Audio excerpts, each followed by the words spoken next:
What's going on, everybody, and welcome back to yet another video. In today's video, I'm going to be showing you guys how I find my overall daily bias for the day, because I'm sure you guys have heard always trade without a bias. However, as traders, most of the time we do have a bias in the market, and that all depends on key levels. So in today's video, I'm going to be showing you guys how I find my daily bias and how I go about executing trades once I have that. But real quick, as always, if you guys do find value in this video, make sure to smash that like button as well as clicking that subscribe and that bell icon. It would mean the absolute world to me. But without further ado, let's hop into the video. All right, so like I said, I'm sure you guys have always heard, oh, don't trade with a bias. But I want you to think about this. What if price is coming down to a very strong support level? Obviously, your bias is going to be more on the bullish side. Or what if you're coming up to a resistance level? Obviously, your bias is going to be more on the bearish side. And from there, it all depends on what price action does and if it confirms the trade or not. So let's start talking about how I find my bias. So I always want to start on the higher time frames. So typically I'll start on the weekly time frame. So if we're looking at the ES futures right now, as far as like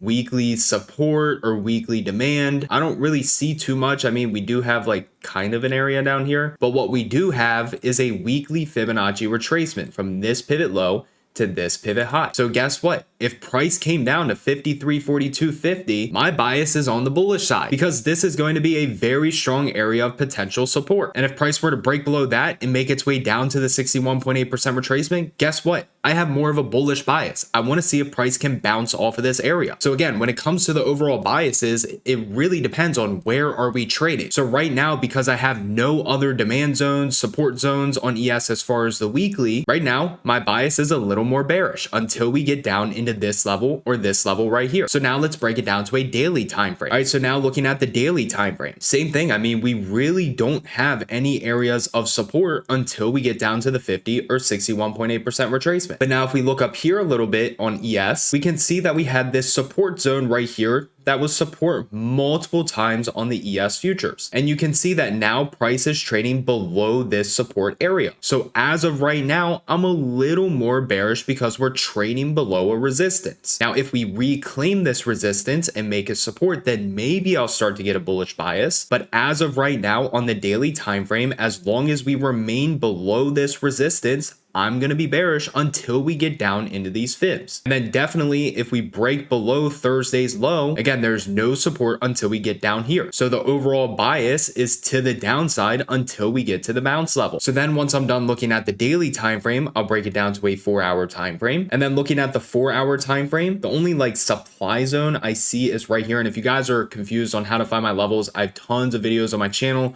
showing you guys on how to draw support and resistance, supply and demand, Fibonacci, and I talk about all that in both of my books as well. So if you guys want to check out the books, the links will be down in the description. If you want to check out those videos, those will also be down in the description. But let's just say it's in the future and price trades up into this supply zone right here. Well, guess what? I have more of a bearish bias at this supply zone unless price were to break above it. And then from there, it depends. Where is the next resistance? So looking at ES on the 4-hour time frame, well, if it broke that supply, nothing's blocking it until all-time highs. So guess what?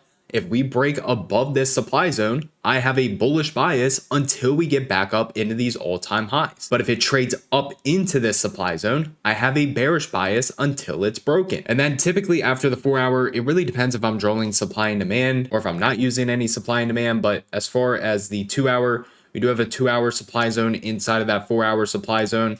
Other than that, I mean, we had one right here, but we pretty much grinded all the way through it. So again, if we came up into here, I would have more of a bearish bias, but still looking at price, I still don't have any good bounces, no demand zones until we get down into these fibs over here. So then once I'm done looking at the 2-hour time frame, I'll then finally break it down to a 1-hour time frame. And again, I'm looking for any Fibonacci zones, support or resistance, or supply and demand. So I mean, really, these are all the zones that I currently see on the S&P futures. So if price remains below this red rectangle right here, ideally my bias is to the downside. If we were to recover this zone right here and make it support, ideally my bias is to the upside until we get up into here. If we break below this red line right here, there's nothing holding the S&P futures up until we get down to here. So this entire area from 54.32 all the way down to 53.44, I ideally have a bearish bias until we get down here, and then that bias is going to switch to bullish. And then from there, I'm looking for confirming price action at these levels.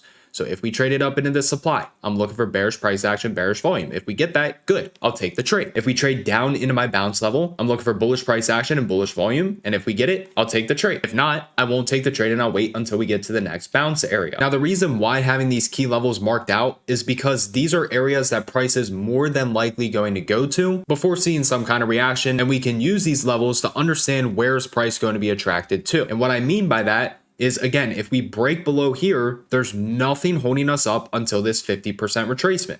So this is more than likely going to act as a magnet in the market. If we were to get back up above this resistance zone and make it support, it's either going to break back down below that support or it's going to go up into the resistance zone. So when we're trading in between key levels, all I'm going to be doing is looking for intraday trend entries. And these intraday trend entries could consist of ABCD formations, pullback to moving averages, bull flags, bear flags, and the list goes on and on. But ideally, where I'm looking to put on the most risk is when we are already trading at a key level. And again, the price action and the volume is going to tell the story. We're just using the zones to understand where can price go to, and then we're using the price action and volume to get our entry. If the price action and volume doesn't confirm, we don't take the trade. If it does, then we take the trade and we use risk management. But that's going to wrap up this video on how I find my overall daily bias. So if you guys did find value in this video, make sure to smash that like button as well as clicking that subscribe and that bell icon. It would mean the absolute world to me. Everybody have an amazing rest of your day, and I'll see you guys in the next video.